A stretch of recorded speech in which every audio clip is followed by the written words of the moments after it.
In this unit, I would like to go a little further into the case study of Medellin, the second largest city in Colombia after the capital, Bogota. Medellin has adopted very interesting strategy in terms of solving some of its social problems. The city is surrounded by shanty towns, or barrios as they call them in Colombia.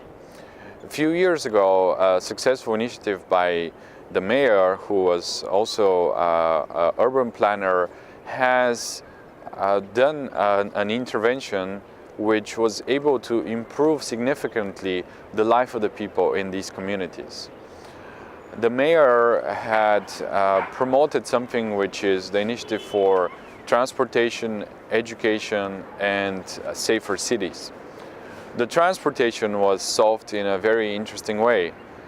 The barrios, which are in the hills of the city, are not accessible usually through normal transportation. Public transportation as buses were impossible to get to these heights and to climb that high.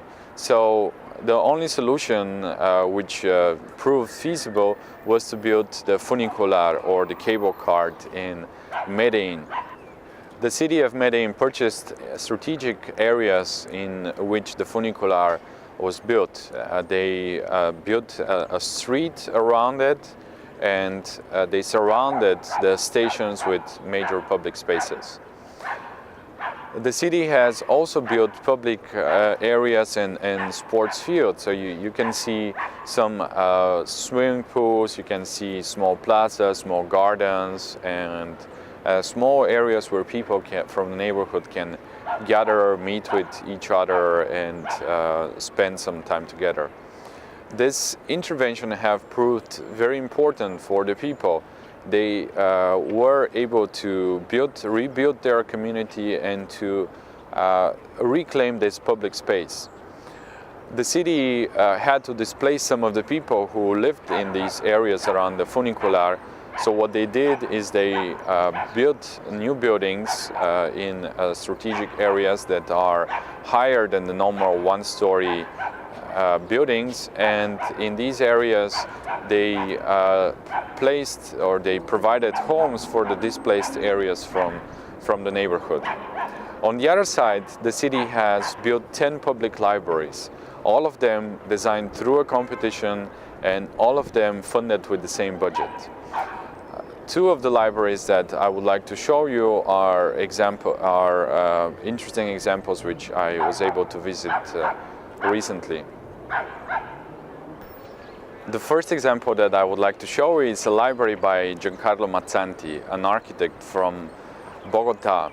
The library is situated on one of the hills and sponsored by the government of Spain. That's why it's called the Library of Spain, or Biblioteca de España. And it is this very bold gesture in which the architect situated 3 cubes or 3 prisms on the top of the hill. These buildings belong not so much to the city because of their irregular geometry. They belong more to this informal settlement of the barrios, in which people built with absolutely irregular and out of the norm architecture. They are 3 volumes that sit on the top of the mountain, and they were built in the area where formerly there were houses. So the city purchased this area, or the land where these houses were built, and decided to build the library. The libraries have this external skin, or external membrane, which is cladded with black stone, and inside they have the 4 different levels of the library, and also a small auditorium.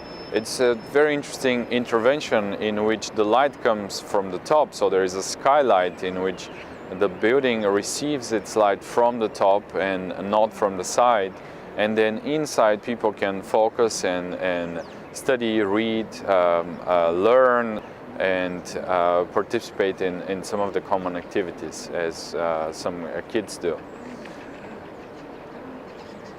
The library it's a very strategic interventions by the city and by the architect Mazzanti, and it has given Medellin a symbol, something that people refer to, something where people go to spend some time on the weekend, or tourists just go to visit it and to experience this part of the city. The library has increased the safety in the area. It's a place with a lot of public presence, with security, and this whole neighborhood has changed because of these public interventions. On the other side, the city has, on a different hill, the city has commissioned another architect library, which has a very different strategy. It respects the levels of the slope, and it places prisms along the slopes, which are connected with a central corridor and central public space. It has a plaza in front of it from which people can oversee the city from a different angle. On the other side, the city has built schools and community centers also in these areas. They were all commissioned through an important competition, and that is why the quality of the architecture built is quite remarkable.